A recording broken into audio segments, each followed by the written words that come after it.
vi tilbereder og etablerer et såbed, kører vi hen over bedene med en ukrudtsbrænder, eller det som vi på AP Grøn bare kalder en burner. Vi kører med en Case Farmall 95 U-Pro på smalle dæk, som på frontliften bærer en gul gastank. I gastanken er der butangas, som er fyldt maksimalt 60% op, da tanken ellers bliver for tung.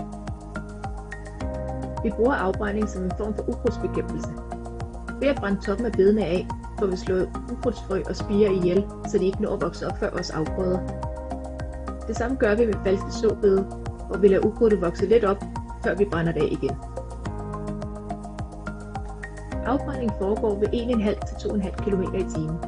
Kører man for hurtigt, når flammerne ikke er brændt nok af overfladen af, og hvis man kører for langsomt, risikerer man at sætte ild til tørt organisk materiale, som eventuelt ligger på overfladen. Højden er indstillet sådan, at man lige netop kan se, at flammerne nærmest slikker på jorden.